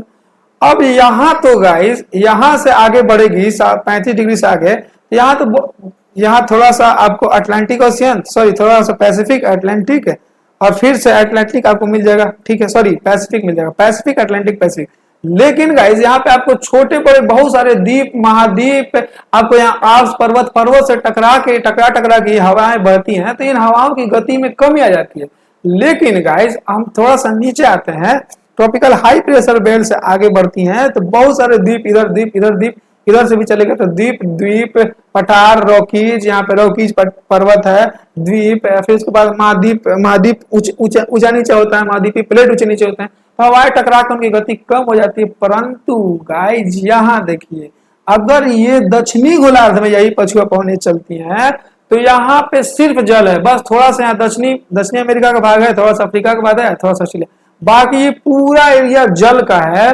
तो यहाँ की पवनें जो होंगी बहुत तेज चलेंगी। तो जब ये 40 डिग्री पे आती हैं गाइस, तो इन्हें कहा जाता है, सॉरी इन्हें कहा जाता है चीखता चालीसा, इसको कहा जाता है 50 को कहा जाता है प्रचंड पचासा, और 60 कहा जाता है चीखता साठा, और 40 को कहा जाता है माइंड से निकल रहा वो नाम, गरजता चालीसा, प्रचंड पचासा, चीखता साठा के नाम से हम लोग जानते हैं। क्यों ये हवा इतनी तेज होती है? क्योंकि यहाँ पे कोई इसको रोकने वाला नहीं होता है, ठीक है।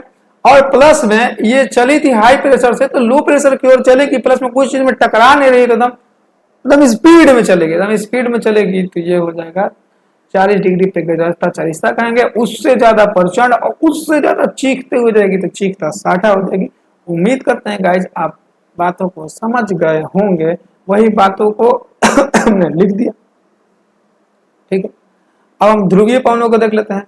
तो वे पवनें जो ध्रुवीय उच्च दाब क्षेत्र से अधो ध्रुवीय निम्न दाब क्षेत्र की ओर चलती हैं, अधो ध्रुवीय निम्न दाब क्षेत्र की ओर गमन करती हैं, ध्रुवीय पवनें कहलाती हैं। उत्तरी गोलार्ध में इनकी दिशा, अब यहाँ पे आप फिर से एक मैप बना लीजिए सर, और फिर से आप देख लीजिए सर। यहाँ पे देखिए, यहाँ आपका है पोल और यहाँ भी आपका है पोल। अब हमने आपसे बोला था ये इधर से इधर जाएंगी और वो उधर से इधर आएंगी।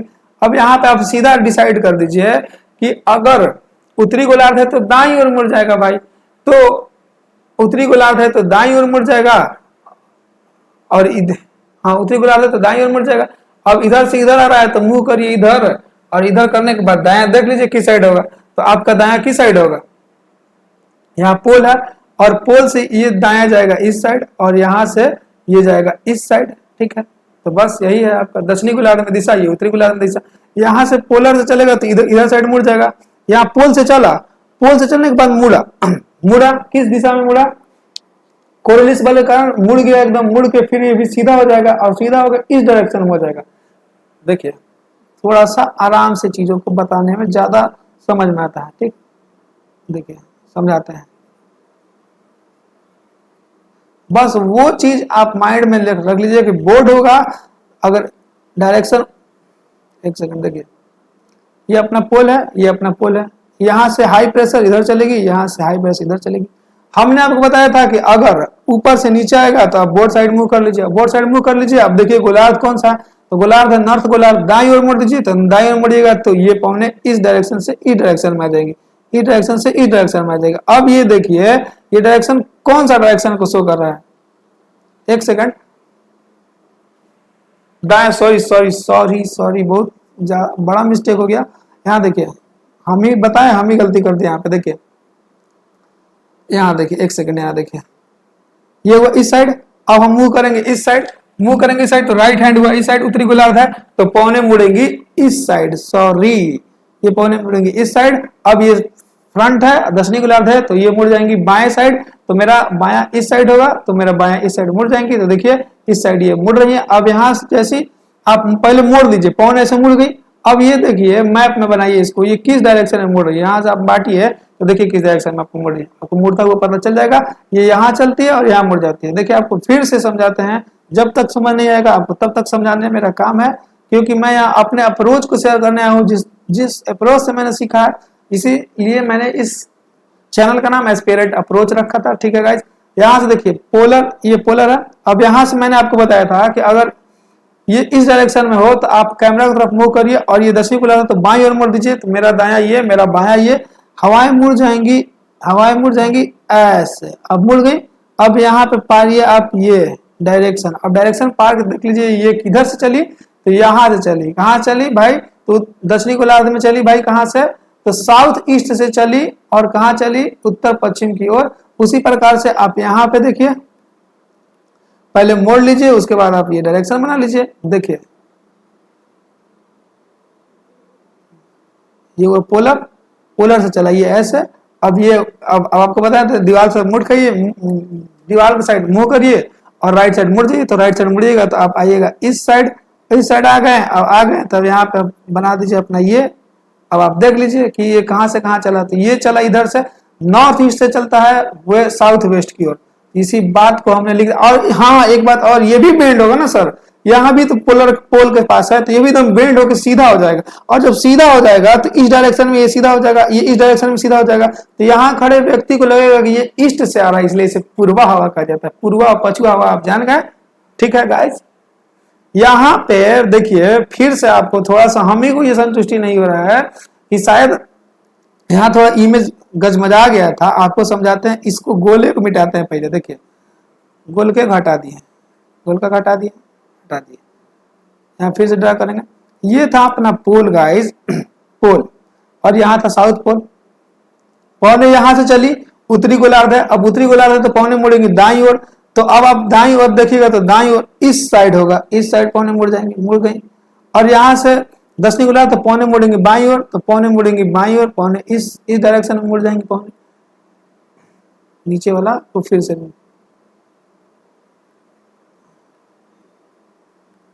ठीक है बाईं ओर मुड़ गई। पहले इसी को समझिए उत्तरी गोलार्ध वाला को। तो देखिए यहाँ पे अब आपको डायरेक्शन पता लगाना है कहाँ से कहाँ चली। तो यहाँ आप बना लीजिए एक डायरेक्शन।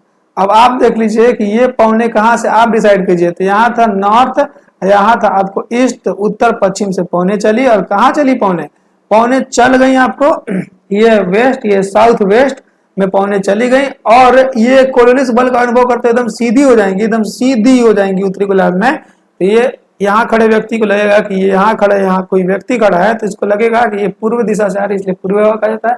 उसी प्रकार से आप उसको कर लीजिएगा, ठीक है। हम आगे बढ़ जाते हैं। अब देखिए हमने वो भी पौने देख लिए, कौन सी पौने देख लिए, तो हमने अपना ये पवन भी देख लिया, जो ग्लोबल पौने थे उसे भी हमने देख लिया।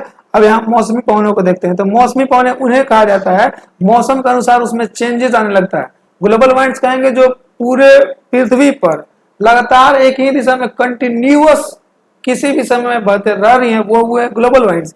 और मौसमी पवने मौसम के हिसाब से चेंज होती हैं, वो मौसमी पवने कहलाती हैं। ये दो मुख्य रूप से होती हैं, जलीय और स्थलीय पवने, ठीक है। मौसम के हिसाब से जलीय और स्थलीय होती हैं।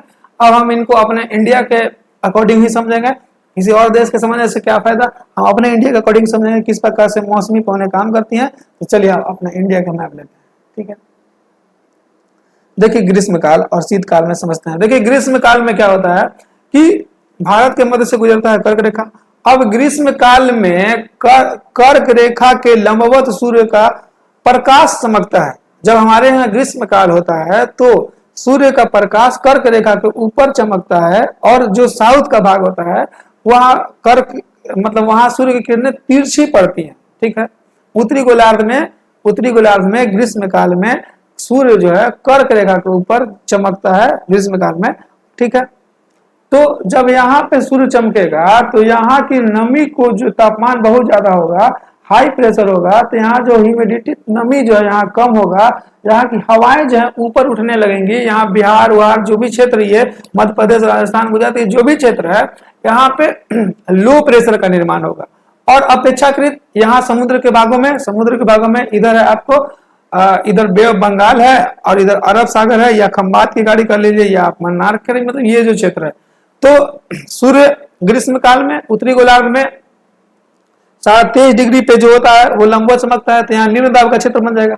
अब जब निम्न दाब का क्षेत्र बन जाएगा और ये इधर है उच्च दाब का क्षेत्र, यहाँ सूर्य की किरणें अपेक्षाकृत तिरछे पहुंचेंगी, तो यहाँ ह्यूमिडिटी जो ग्रहण कर लेगा तापमान कम होने की वजह से, तो अब पवनों का प्रवाह होगा उच्च दाब से निम्न दाब के क्षेत्र की ओर, यहाँ उच्च दाब से निम्न दाब के क्षेत्र की ओर, और यहाँ है ओशियन, सागर। तो यहाँ नमी युक्त जल को ग्रहण करके यहाँ हवाएं आगे बढ़ेंगी, और यहाँ के पठारों पहाड़ों से टकराकर वर्षा और मानसून बिहार में लाएंगी ग्रीष्म काल में, बिहार में करें भारत में लाएंगी, ठीक है गाइस। अब ठंड में देख लेते हैं। अब जब ठंड में यहाँ पे देखिएगा तो सूर्य चल जाएगा इधर मकर रेखा पे, ट्रॉपिक ऑफ कैप्रिकॉर्न पे, ट्रॉपिक ऑफ कैंसर पे ग्रीष्म काल में रहेगा, और ठंडा में चल जाएगा इधर चमकेगा सूर्य लंबवत। तो इधर होगा एकदम हाई प्रेशर होगा, तो यहाँ पे बहुत ज्यादा वाष्पीकरण होगा, बहुत ज्यादा यहाँ शुष्कता होगा, यहाँ पे वायु में से एयर मॉलिक्यूल्स जो है बहुत हल्का हो जाएगा, जो ह्यूमिडिटी है, जो आप नमी है, वो सोख लेगा पूरा सूर्य, और हवाएं ऊपर उठने लगेंगी, तो यहाँ निम्न लो प्रेशर का निर्माण हो जाएगा, और यहाँ ठंडा होगा तो फिर से सारा चीज जम जाएगा। तिब्बत का पठार भी है इधर, तो एक तो तिब्बत का पठार से आने वाली हवाएं और ऊपर से यहाँ पे तापमान की कमी के कारण हाई प्रेशर निर्माण हो जाएगा, तो पौने का प्रवाह होगा हाई प्रेशर से निम्न प्रेशर की ओर, यानी स्थल से अब जाएगा जल की ओर। उस समय आया था जल से स्थल की ओर।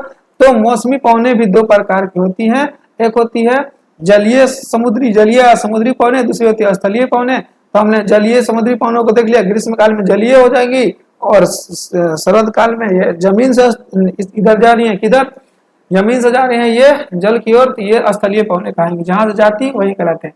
देखिए जलीय समुद्री पवनों को पहले देखते हैं। ग्रीष्म काल के दौरान उत्तर भारत व तिब्बत के पठारी क्षेत्रों में तापमान की अधिकता के कारण हवाएं गर्म तथा हल्की होकर ऊपर उड़ जाती है, जिससे उत्तर भारत व तिब्बत के पठारी क्षेत्र में निम्न दाब का क्षेत्र का निर्माण हो जाता है, जबकि इसकी तुलना में अरब सागर और बंगाल खाड़ी में समुद्री भागों में उच्च दाब पाया जाता है। समुद्री उच्च दाब क्षेत्र से स्थानीय निम्न दाब क्षेत्र की ओर गमन करती है। जो हवाएं हैं समुद्री पवन या जलीय पवन कहलाती है। थोड़ा सा रेड पेन ले लेते हैं, हाईलाइट कर रहे तो।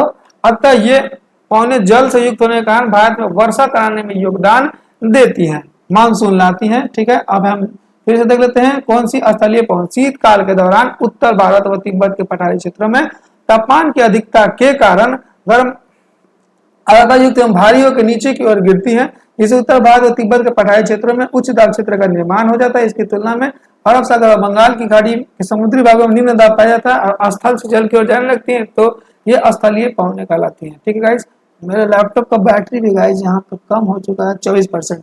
ठीक है, खींच लेंगे इतने में तो। ठीक है, अब हो गया आपको मौसम। ठीक है, हमने कौन कौन सा देखा, हमने पढ़ लिया। सबसे पहले स्लाइड में आते हैं, ऊपर वाले स्लाइड में आते हैं। ऊपर वाले स्लाइड पे आते हैं, एक बार आपको ओवरव्यू फिर से देते हैं। ठीक है, ये हमने पढ़ा पवन, कुर्लेस बल, विषुवकटिबंध, सनातन पढ़ लिया, मौसमी पढ़ लिया। अब हम स्थानीय पवन पढ़ते हैं और क्वेश्चन आपको एग्जाम में यहाँ से ज्यादा देखने को मिलेगा। अगर वनडे एग्जाम देते हैं तो उसमें भी मिलेगा और बीपीएससी वगैरह में भी आपको यहाँ से अच्छे खासे क्वेश्चन देखने को मिल जाएगा अगर ये पवन चैप्टर से उठाता है तो। देखिए स्थान विशेष की, तीसरा स्थानीय पवन, ये गर्म पवन और ठंडी पवनों के रूप में बांटते हैं। स्थान विशेष की जलवायु व तापमान की दशाओं के आधार पर चलने वाले पवनें स्थानीय पवन कहलाती है। तापमान के आधार पर इसे गर्म और ठंडी पवन में बांटा जाता है। स्थान विशेष का जो क्लाइमेट है उसके अकॉर्डिंग जो चेंजेस होता है एयर में, उसको हम लोग कहेंगे लोकल वाइंड्स। एक गर्म और ठंडी पवन हम देख लेते हैं। सबसे पहले हम गर्म पवनों को देखते हैं गाइस। तो चलिए गर्म पवनों को पहले वर्ल्ड में लोकेशन देखते हैं, कहाँ कहाँ गर्म पवनें पाई जाती हैं।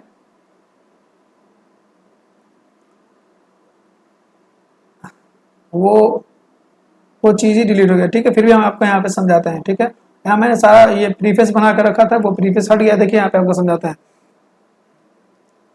सबसे पहले हम बारी बारी से एक एक करके देखते हैं। देखिए गर्म पवनों को पहले हम देखते हैं सहारा मरुस्थल के क्षेत्र से देखते हैं, या आइए अफ्रीका में। अफ्रीका में गाइस देखिए टाइम अब ज्यादा लगेगा। ठीक, कोई नहीं। देखिए यहाँ पे अपना है सहारा मरुस्थल। ठीक है, और ये आपको भूमध्य सागर, ये भूमध्य सागर है। ठीक है, तो सहारा मरुस्थल से जो हवाएं उठेंगी वो गर्म होंगी।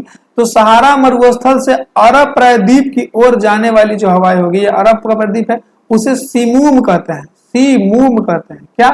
सहारा मरुस्थल से अरब प्रायद्वीप की ओर जाने वाली जलवायु को सीमूम कहते हैं। यहाँ पे आप देख लीजिए सीमूम सहारा मरुस्थल से अरब क्षेत्र की ओर जाने वाली गर्म पवनें। अब पहले हम लोग गर्म पवनों को देख रहे हैं।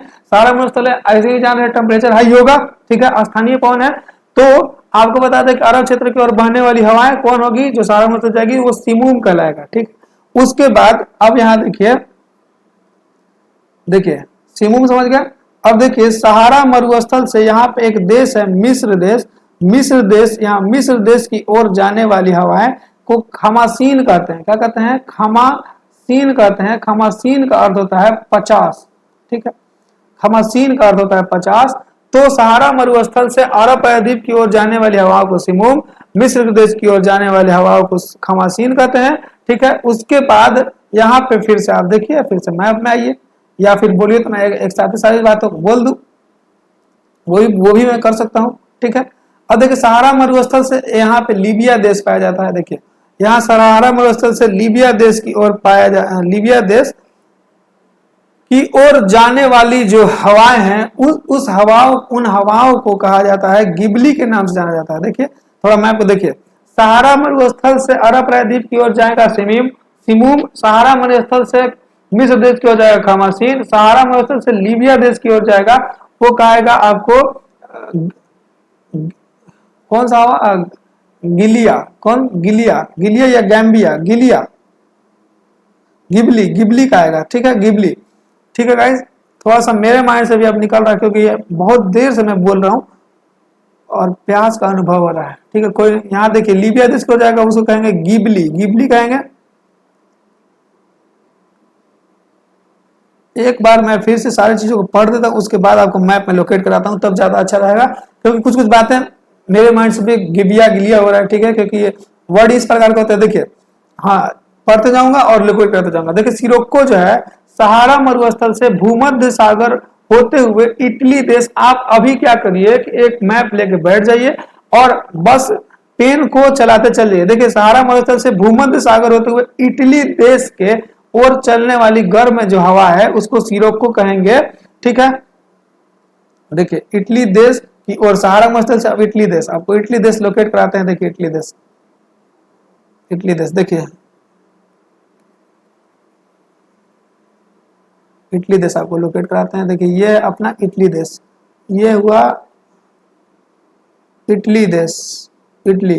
तो सहारा मरुस्थल से इटली देश, ये भूमध्य सागर, ये देखिएगा इस मेडिटेरियन सी है, तो मेडिटेरियन सी क्रॉस करके, मेडिटेरियन सी क्रॉस करके गाइस के परसेंट 19%, मेडिटेरियन सी क्रॉस करके ये जो हवाएं हैं आगे बढ़ के इटली के पास जाती हैं, तो ये सिरोक्को कहा जाता है।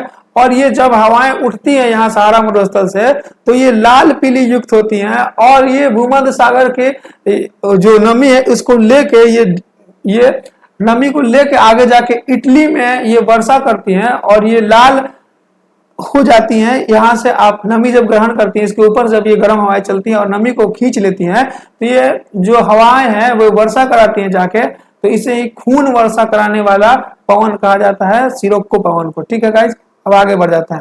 अब आपसे पूछेगा कि बताइए सहारा मरुस्थल से अरब प्रायद्वीप की ओर सिमूम, सहारा मरुस्थल से मिस्र की ओर, सहारा मरुस्थल से मिस्र की ओर खामासीन, सहारा मरुस्थल से लीबिया की ओर गिबली, गिबली, और सहारा मरुस्थल से भूमध्य सागर को पार करके इटली में जाता है, उसे कहते हैं सिरोक्को। अब हम और देख लेते हैं।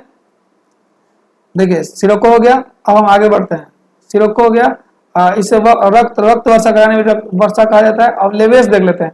सहारा मरुस्थल से स्पेन देश, अब यहाँ देखिए सहारा मरुस्थल, यहाँ मैंने सारे डायग्राम बनाए थे वो इरेज हो गया डायग्राम। ठीक है, सहारा मरुस्थल से यहाँ स्पेन देश है, स्पेन देश की ओर जाएगा लेवाइस। ठीक है, और लेवाइस उसके बाद लिस्ट है। देखिए यहाँ पे लेवाइस के बाद होता है लिस्ट, लिस्ट यहाँ पे आपको पाया जाता है कनारी द्वीप, और एक और द्वीप पाया जाता है कनारी द्वीप और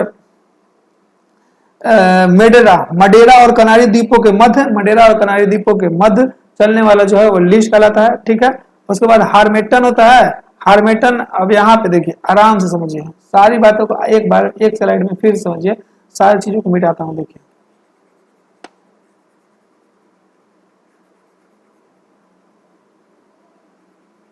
मिटाता हूँ, देखिए खत्म ही हो गया, आप कोई नहीं।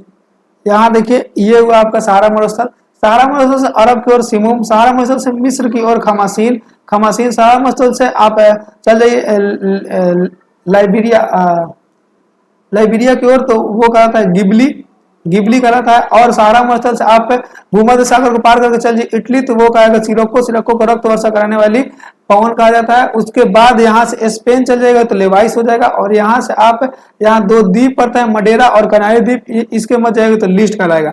अब यहाँ से यहाँ पे गिनी की खाड़ी है जो कि भूमध्य सागर के मध्य, भूमध्य सागर से सटी हुई गिनी की खाड़ी, तो इस भूमध्य सागर के सटे होने के कारण यहाँ पे गाइस क्या होता है कि बहुत ज्यादा तापमान पड़ता है, और ये जो घाना केन्या ये सब एरिया है ये बहुत उमस भरा हो जाता है, क्योंकि यहाँ पे जो है यहाँ पे देखिए क्या होता है, यहाँ के पौने हल्के उठकर हल्की तापमान ज्यादा है, उठेंगी, उठ के फिर वर्षा कराती है, वर्षा कराने के बाद जैसे यहाँ पे देखिए यहाँ पे जो तापमान बहुत ज्यादा होगा तो यहाँ हवा हल्के होकर ऊपर उठेंगी, फिर से नमी ठंडी होगी, ठंडी होकर आसपास में जो वर्षा कराएंगी, तो वर्षा के बाद फिर भी तापमान ज्यादा है तो यहाँ उमस का माहौल होगा। तो उमस के माहौल में जब हम होता है, जब हमको दस्त आता है तो हम डॉक्टर के पास जाते हैं, तो डॉक्टर हमको डिहाइड्रेशन का दवा देता है। ठीक है, जो हमारी बॉडी को वार्म करता है। तो ये जो एक हवा है हार्मेटन हवा, ये सहारा मरुस्थल से चली है और यहाँ की उमस को खत्म कर दिया है। यहाँ का जो भले ही वो गर्म हवा है, लेकिन उमस तो हटा देगी। जब हवाएं चलती हैं तो उमस खत्म हो जाएगा, ह्यूमिडिटी खत्म हो जाएगा, तो उमस चिपचिपा माहौल खत्म हो जाएगा। तो इसे डॉक्टर हवा के नाम से जाना जाता है, डॉक्टर हवा के नाम से जाना जाता है। किसे?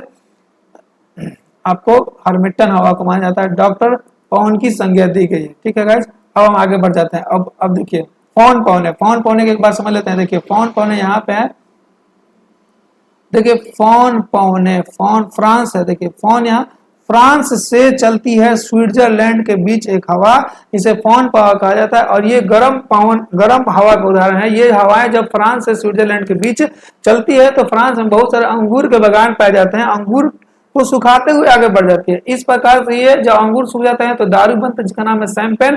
शैंपेन दारू के निर्माण में बहुत महत्वपूर्ण भूमिका निभाती है फोन हवा। ठीक है, अब हम आगे बढ़ जाते हैं गाइस। फोन हवा भी आप समझ गए। अब यहाँ हम आगे बढ़ते हैं, फोन हवाएं समझ गए। अब चिनूक हवाएं, संयुक्त राज्य अमेरिका, मैप उठाइए, रॉकीज पर्वत को देखिए। अब बार बार वहां पे नहीं जाएंगे, मेरा बैटरी भी कम है। आप एक ऐसा मैप ले लीजिए इस प्रकार से, एक सेकंड रुकिए।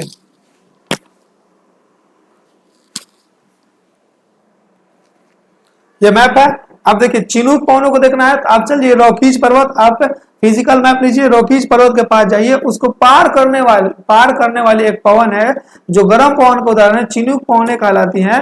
वो पार करके प्रेरीज घास की भूमि है जो यूएसए में पाई जाती है। यूएसए में ये शीतोष्ण, मतलब ये शीत इस पे जमा होता है, इस पे बर्फ जमा होता है, ये शीतोष्ण क्षेत्र में पाया जाता है। ठीक है, तो इन जो घास की भूमि है, इन घास की भूमि पर जन्मे जो जमा बर्फ है उसको हटाती है ये गर्म पवनें, चिनूक पवनें। चिनूक पवनों का उद्गम आपसे बोलेगा तो रॉकीज पर्वत के पिछले भाग से होती है और ये जाके पिघला देती है जिस पे जन्म है, इसलिए इसे हिम बछनी कहा जाता है। किसे? चिनूक पवनों को। इसका उद्गम कहाँ से होता है? संयुक्त अमेरिका में रॉकीज पर्वत को बाई तरफ से होता है। ठीक है, इसे स्नो ईटर के नाम जाना जाता है।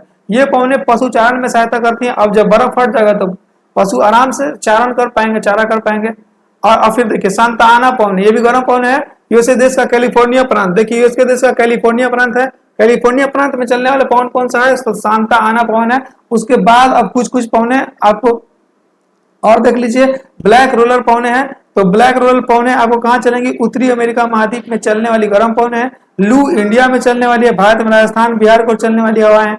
और कोराम बैंग, इंडोनेशिया में कोराम बैंग। आप देखिए, पढ़िए और लोकेट करिए, और एक कट एंड पेस्ट वाला जो आता है मैप का बुक, उसको लेके अब इंडोनेशिया में आप देखिए, इंडोनेशिया को मैप देखिए, यहाँ पे कर दिए कोराम बैंक। वो तंबाकू की खेती के लिए नुकसानदायक है कोराम बैंक। काराबुरान चीन में पाया जाएगा। जोड्डा अर्जेंटीना में चलने वाला गर्म हवा है। योमा जापान में चलने वाला है।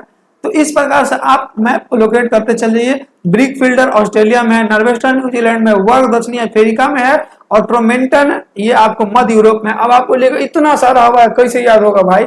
तो आप कट एंड पेस्ट या मैप लीजिए और लोकेट करते चल जाइए। आप योमा जापान में है, ट्रोमेटन कहाँ पे है? तो ये आप चलिए न्यूजीलैंड में, चलिए मध्य यूरोप में चल जाइए। आपसे बोलेगा ब्रिक फिल्डर ऑस्ट्रेलिया में, नॉर्वेस्टर्न न्यूजीलैंड में, काराबुरान चीन में, योमा जापान में, ब्रिक फिल्डर ऑस्ट्रेलिया में। आपसे बोलेगा कि सिरोको कहाँ पे है? तो वो चल जाएगा इटली में। आपसे बोलेगा कि बताओ खमासीन कहाँ पे है? तो आप चल जाइएगा मिस्र। आपसे पूछेगा कि ये बता दो कि और कौन सा बचा? आपसे पूछेगा कि बता दो ये हम बोल्ट, सॉरी ट्रोमेंटन कहाँ पे है? तो मध्य यूरोप में चल जाएगा। आपसे सिमुम पूछेगा तो आप अरब चल जाएगा। इस प्रकार से आप बातों को याद रखिएगा। जो मैप में आप लोकेट करना स्टार्ट कर देगा तो आपके माइंड में पिक्टोरियल इमेज बनना शुरू हो जाएगा और आपको सारी चीजें याद होनी शुरू हो जाएंगी गाइस। काराबुरान चीन में है। ठीक है, अब हम ये तो गर्म हवाएं हो गए, हम ठंडी हवाओं को देख लेते हैं। ठंडी हवाओं के कुछ लोकेशन को देख लेते हैं। ये सारा मैंने लोकेट किया था, वो मिट ही गया तो मैं क्या करूँ। ठीक है, अब देखिए विश्व स्तर की प्रमुख ठंडी पवनों को हम लोग देख लेते हैं एक नजर में। तो देखिए बोरा कहाँ पे है? तो एडियाटिक सागर। एडियाटिक सागर किसका भाग है भाई? तो ये भूमध्य सागर भाग है। भूमध्य सागर किसका भाग है? तो अटलांटिक महासागर भाग है। तो ये एडियाटिक सागर में बोरा और बुरान, रूस में से, रूस के साइबेरिया क्षेत्र में बुरान, बोरा आपको चलेगा एडियाटिक सागर में, बुरान रूस में, ब्लिजार्ड चलेगा आपको कनाडा देश के उत्तरी भागों में चलेगा, ब्लिजार्ड कनाडा, ब्लिजार्ड कनाडा। इस प्रकार रिपीट करके वर्ड को भी आप याद सकते हैं। ये पवनें कनाडा में हिम वर्षा कराती हैं। बिलीबाओ यूएसए के अलास्का क्षेत्र में, अलास्का क्षेत्र को देखिए, वहां पे बिलीबाओ लिख लीजिए। मैप लीजिए, लिखते चल जाइए, एक बार लिखिए पूरा हवा को, मैं आपको स्लाइड दे दूं, आपको सारी चीजें याद हो जाएंगी। बिली बिली ऑस्ट्रेलिया में था, और बिली बिली ऑस्ट्रेलिया में था, ये तो गर्म हवाएं थी। अब बताइए, बिली बिली तो गर्म हवा है, और ऑस्ट्रेलिया में एक ठंडी हवाएं थी, उस हवा का क्या नाम है? तो ब्रिक फिल्डर उस हवा का नाम है। ठीक है, इसी प्रकार से आप देखते चलिए, न्यूजीलैंड में ट्राउमेटेन, सॉरी ट्राउमेटेन था, मध्य यूरोप में। अब बताइए, ठीक था, और न्यूजीलैंड में नार्वेस्टर था। ठीक है गाइस, आगे बढ़ जाते हैं। पापागियो कहाँ पे है? तो मैक्सिको देश में, मैक्सिको देश में पहले ठंडी पौने है। पैम्प्रो अर्जेंटीना में, ब्रिस्टल फ्रांस में। तो गाइस उम्मीद करते हैं आपको सारी बातें अच्छी तरीके से समझ में आ गई होंगी। ये जो हवाओं का याद करने वाला है, आप मैप को लोकेट कीजिए। ठीक है, मेरे माइंड पे मतलब इतना देर से बोल रहा हूँ तो थोड़ी बातें निकल रही है माइंड से, और शांत दूंगा तो सारी चीज याद रहेंगी। इस वजह से आप इन बातों पे, आप कॉन्सेप्ट पे ध्यान देकर रखिए, और उम्मीद करता हूँ आपको यहाँ तक की बातें अच्छी तरीके से समझ में आएंगी। अगर गाइस पढ़ाने का तरीका या मेहनत पे आपको विश्वास है तो प्लीज सपोर्ट कीजिए। Thank you.